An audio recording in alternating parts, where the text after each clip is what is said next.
શિવાય શ્રીમદ દેવી ભાગવત સ્કંદ 7મો ત્રિશંકુની કથા. વ્યાસજી બોલ્યા, રાજન, માધાતાએ વિંદુમતીના ગર્ભથી 2 પુત્ર ઉત્પન્ન કર્યા. એક પુત્ર પુરુકુત્સ નામથી પ્રસિદ્ધ થયો અને બીજાનું નામ મુકુંદચંદ પડ્યું. મુકુંદચંદ દ્વારા પરમ ધાર્મિક પુત્ર અરણ્યનો જન્મ થયો. તેમના પુત્રનું નામ બૃહદક્ષ, બૃહદક્ષનો પુત્ર હર્યક્ષ, હર્યક્ષનો પુત્ર ત્રિધન્વા અને ત્રિધન્વાનો પુત્ર અરુણ થયો. અરુણનો પુત્ર સત્યવ્રત નામથી પ્રસિદ્ધ થયો, જે સ્વેચ્છાચારી, કામી, મૂર્ખ અને અત્યંત લોભી પાક્યો. અપરાધોના કારણે વશિષ્ઠજીએ તેને શાપ આપ્યો કે પૃથ્વી પર તારી ત્રિશંકુ નામથી પ્રસિદ્ધ થશે. વ્યાસજી બોલ્યા, રાજન, આ પ્રમાણે વશિષ્ઠજી દ્વારા શાપગ્રસ્ત થતા સત્યવ્રતે આકરું તપ શરૂ કરી દીધું. કોઈ મુનિપુત્રએ તેને શ્રેષ્ઠ મંત્ર આપ્યો. પરમ કલ્યાણ સ્વરૂપિણી પ્રકૃતિમય ભગવતી જગદંબાનું ધ્યાન કરતા તે મંત્રનો જાપ કરવા લાગ્યો. પિતાએ મારો ત્યાગ કર્યો છે, ગુરુ દ્વારા હું શાપગ્રસ્ત છું. આવી સ્થિતિમાં હવે હું શું કરું? આમ વિચાર કરીને તે રાજકુમારે લાકડા ભેગા કરીને એક મોટી ચિતા તૈયાર કરી. ભગવતી જગદંબાનું સ્મરણ કરીને તે ચિંતામાં બેસવાનો વિચાર કરવા લાગ્યો. રાજકુમાર મરવા માટે તૈયાર થઈ ગઈ છે. આ જાણીને સ્વયં ભગવતી જગદંબા તેની સામે પ્રગટ થયા. દેવી બોલ્યા, સાધો, શરીરને અગ્નિમાં હોમીશ નહીં. મારી કૃપાથી વશીભૂત થઈને રાજા દ્વારા તારો રાજ્યાભિષેક થશે. દેવીની પ્રેરણાથી મહારાજ અરુણ ત્રિશુકને રાજ્ય સોંપીને તપસ્યા કરવા માટે ચાલ્યા ગયા. થોડા દિવસો પછી પુત્રને યુવરાજ બનાવીને માનવ શરીર દ્વારા જ સ્વર્ગનું સુખ ભોગવવાની ઈચ્છા રાજા ત્રિશંકુને વ્યગ્ર કરવા લાગી. ત્યારે રાજા ત્રિશંકુ વશિષ્ઠજીના આશ્રમે ગયા. રાજા ત્રિશંકુએ કહ્યું, મુનિશ્રેષ્ઠ, દેવલોક માટે મહાન યજ્ઞ પૂર્ણ કરાવીને તમે જલ્દીથી મને સ્વર્ગની પ્રાપ્તિ કરાવો. વશિષ્ઠજી બોલ્યા, રાજન, મનુષ્ય શરીર દ્વારા સ્વર્ગમાં સ્થાન મેળવવું અત્યંત દુર્લભ છે. આ શરીર પંચભૂતમાં વિલીન થઈ ગયા પછી તને સ્વર્ગની પ્રાપ્તિ થશે. વશિષ્ઠજીની વાત સાંભળીને રાજા ત્રિશંકુનું મન અત્યંત ક્ષુબ્ધ થઈ ગયું. તેણે મુનિવરને કહ્યું, બ્રાહ્મણ, જો તમે અભિમાનવશ મારો યજ્ઞ કરાવવા ઈચ્છતા નથી તો હું કોઈ બીજા મુનિને પુરોહિત બનાવીને યજ્ઞ પૂર્ણ કરીશ.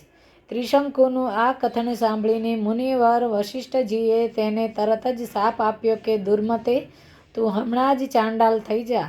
વ્યાસજી બોલ્યા, રાજન, ગુરુદેવ વશિષ્ઠજીના મુખેથી આ વચન સાંભળતા જ ત્રિશંકુ તરત ચાંડાલ થઈ ગયો. રાજા ત્રિશંકુ ખિન્ન થઈ ગયો. તેની દશા ખૂબ જ દયનીય થઈ ગઈ.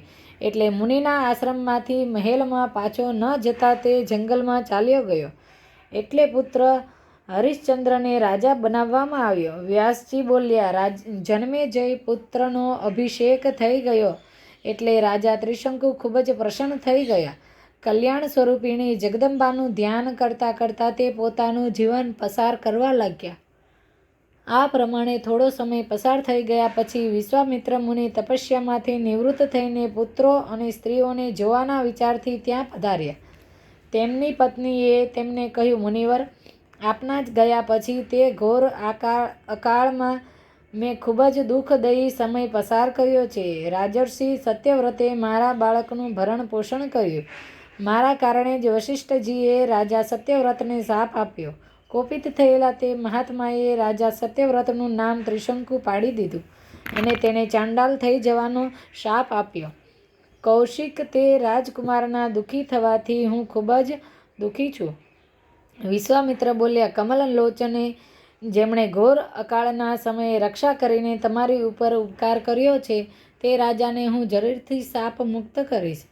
વ્યાસજી બોલ્યા, મહાન તપસ્વી ગાંધીનંદન વિશ્વામિત્રએ હાથમાં જળ લીધું અને ગાયત્રી જાપથી ઉપાર્જિત પોતાનું બધું જ પુણ્ય સંકલ્પ દ્વારા રાજાને અર્પણ કરી દીધું. પુણ્ય અર્પણ કર્યા બાદ વિશ્વામિત્રએ રાજા ત્રિશંકુને કહ્યું, રાજેશ, હવે તું સાવધાન થઈને સ્વેચ્છાપૂર્વક સ્વર્ગમાં જઈ શકે છે. તપસ્યાના પુણ્યના પ્રભાવથી તે જ ક્ષણે વેગપૂર્વક ત્રિશંકુ આકાશમાં ઉડવા લાગ્યો. ત્યારે તે અત્યંત ક્રૂર અને ચાંડાલના વેશમાં હતો. જ્યારે ત્રિશંકુ આકાશ માર્ગે ઉડીને ઇન્દ્રલોક પહોંચ્યો ત્યારે ઇન્દ્ર તરત જ ઊભા થઈ ગયા અને તે નીચ પુરુષ ઉપર તેમની દ્રષ્ટિ પડી. તે ત્રિશંકુ છે તે જાણીને ઇન્દ્રએ ખૂબ જ તિરસ્કારપૂર્વક તેને કહ્યું, અરે ઘોર નિંદિત ચાંડાલ, તું આ દેવલોકમાં ક્યાંથી આવ્યો? હમણાં જ પૃથ્વી પર ચાલ્યો જા. ઇન્દ્રના આ પ્રમાણે કહેવાથી ત્રિશંકુ સ્વર્ગમાંથી નીચે પડવા લાગ્યો. ત્રિશંકુનું રુદન સાંભળીને મુનિવર કૌશિકે તે તરફ દ્રષ્ટિ કરી. જોયું તો ત્રિશંકુ પૃથ્વી પર આવી રહ્યો હતો. એટલે તેમણે કહ્યું, થોભી જા. મુનિના કહેવાથી તેમની તપસ્યાના પ્રભાવથી ત્રિશંકુ અધવચ્ચે જ અટકી ગયો. ત્યારબાદ મુનિએ એક બીજા સ્વર્ગલોકની સૃષ્ટિ કરવાના વિચારથી હાથમાં જળ લઈને આચમન કર્યું. વિશ્વામિત્રની આ પ્રકારની ચેષ્ટા જાણીને સચીપતિ ઇન્દ્ર તરત જ તેમની પાસે આવી ગયા અને કહ્યું, મુનિવર, સૃષ્ટિ કરવાથી કોઈ હેતુ સાધવાનો નથી. બોલો, હું આપનું કયું કાર્ય સિદ્ધ કરું? વિશ્વામિત્ર બોલ્યા, વિભો, ત્રિશંકુ તમારા ઇન્દ્રભવનમાંથી પડી ચૂક્યો છે. તમે પ્રેમપૂર્વક તેને તમારા લોકમાં લઈ જવાની કૃપા કરો. વ્યાસજી બોલ્યા, દેવરાજે તે જ સમયે ત્રિશંકુને દિવ્ય દેહધારી બનાવ્યો અને એ જ ઉત્તમ વિમાનમાં બેસવાની આજ્ઞા કરી અને અમરાવતી તરફ પ્રસ્થાન કર્યું. ત્રિશંકુના પુત્ર સત્યવાદી હરિશ્ચંદ્ર થયા, જેમની સત્યવાદીના નામથી પ્રસિદ્ધ થઈ ગયા. ઓમ નમઃ શિવાય.